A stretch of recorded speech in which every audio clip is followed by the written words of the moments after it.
So one of the questions I'm being asked a lot is, what was my turning point? My turning point had nothing to do with anything other than the fact I'm sick and tired of watching our people suffer. As you guys know, I'm a Marine vet. I served my country, wanted to live in the country and just live in peace. Just a quiet fellow. I have no clue what I'm even doing on here. I've never done anything like this just until about a couple weeks ago. But gosh darn it, I took an oath to protect my people. Whether Constitution, war, foreign, domestic, terrorism, it doesn't matter to me. We took an oath to protect our people of this country no matter what. And for what's happening right now, I realized I couldn't just sit back anymore and keep my mouth shut. Somebody had to stand up. I know there's other folks out here standing up, but I just couldn't sit back. I want to be a main part of this movement. I'm going to keep my mouth open. I'm going to keep my mind open. I'm trying to engage with as many people as I can. But yeah, the turning point for me has to be just watching our people suffer. The leaders of this nation and the rich and elite have stripped us of everything that we came from. They've made everything convenient for them. They're pushing farms out because they don't want people to be able to make things for themselves and grow their own food and provide for themselves. They want you to depend on the system that they created. Everything has been created for us to pay more money in taxes. We need to buy everything instead of doing it ourselves. So that way we have to buy more and they get more on taxes. They've also set legit everything up for us to be at each other's throats. It's left versus right. It's gay versus straight. It's black versus white. It's Christians versus Muslims. It's rich versus poor. And the list can go on and on and on and on. Everything that we do right now in society is set up for division. And it's set up for us to fight. Somewhere along the lines, we have to break the cycle. It's almost like having parents that were extremely abusive and breaking the cycle of that with your kids. At some point, we all have to stand up. I'm very happy to be a voice in this whole movement. And I'm glad I'm able to bring people together.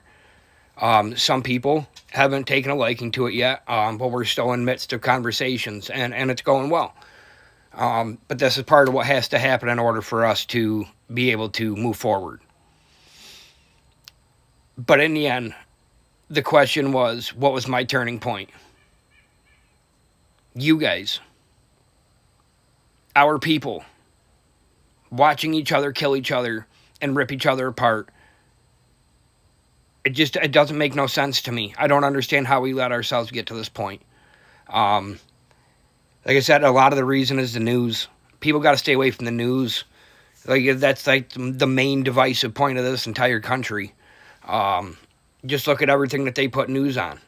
That they put on the news. Everything is people doing destructive things in life, and this person is killing this, and then they try to promote the next person by talking about how there's going to be copycats, and they wonder if how they're nervous that this is going to continue to keep happening. And they say this rhetoric after every time something happens. And what is that doing? That's putting it in people's minds that it's okay to do that. We need to stop killing each other.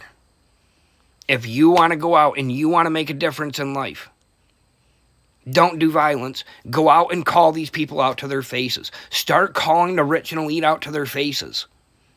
If we start calling it out for what it is, what are they going to do in public? You know what I mean? They have to listen to us. If we go in masses to go out there and start calling these people out to their face, what can they do? Another thing, a lot of people, I've said this before, and a lot of people are afraid, and I get it because it's people's livelihoods, but if every single one of us just said, you know what, screw you, I'm done paying taxes, We don't get asked what happens with our tax money. We don't get voted. We don't get to vote on anything that happens with it, where it goes. When 99% of the time, it's going into these influencers' hands and the government people hands, and then going over to foreign countries. Meanwhile, all of our people are sitting here struggling. Can barely feed our families, can barely get by, can't even put gas in our tanks. And people are working 2 jobs. People are having to sacrifice time with their kids. Like, parents are legit barely seeing their kids anymore. That is sad to me. The amount of hours that we're all having to work just because we have to keep making more and more payments to the government for every little move that we make in life. You guys got to stop and figure it out. Over 50% of our income is taken by the governments. Over 50% of your weekly paycheck is taken by the government. Figure it out. That's disgusting. So they sit up there and do absolutely nothing and take our money and do what they want with it. And what they do with that money is they push their propaganda to get all of us fighting. Come on, guys. No more. Love each other. I love all y'all. God bless and much love.